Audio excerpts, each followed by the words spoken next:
नमस्कार मंडळी, घरोघरी मातीच्या चुली या मालिकेच्या आजच्या पुढील भागात आपल्याला असं पाहायला मिळालं। आता इकडे जो राहुल आहे तो देसाई मॅडमना विनवण्या करत असतो, मला सोडा, काहीही करून मी यातना सुटलो पाहिजे। तर आता देसाई मॅडम म्हणत असतात त्या शर्वरीने अशी काहीतरी चूक केली पाहिजे ना की ती स्वतः ह्यामध्ये फसेल, असं काहीतरी तिने केलं पाहिजे। दुसऱ्या बाजूला आता शर्वरी बरोबर एक लेडीज असते आणि ती लेडीजने तिला प्लॅन सांगितलेला असतो की आपण असा असा प्लॅन करूया आणि इथना सटकूया। म्हणून आता ती म्हणते की मला टॉयलेटला जायचं आहे।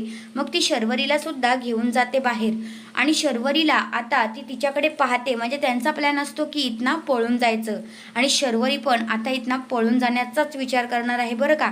ती तर खूप घाबरलेली तर असते, पण तिला इथना सुटायचं सुद्धा असतं। आता टॉयलेटच्या बहाण्याने या दोघीही फरार होणार असतात। दुसऱ्या बाजूला आपल्या जानकी आणि ऐश्वर्याचं या शर्वरीबद्दल भांडण चालूच असतं। ऐश्वर्या म्हणत असते, बघ मी म्हणल तसंच होणार आहे, ती शर्वरीच गुन्हेगार आहे, माझा हा शब्द आहे। आणि इकडे जानकी म्हणत असते की शर्वरी असं कधीच करू शकत नाही। मग आता ऐश्वर्या म्हणते चल डन।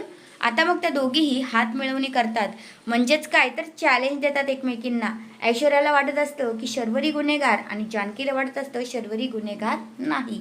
तुमच्या मते गुन्हेगार कोण आहे ते कमेंट करून नक्कीच सांगा। धन्यवाद।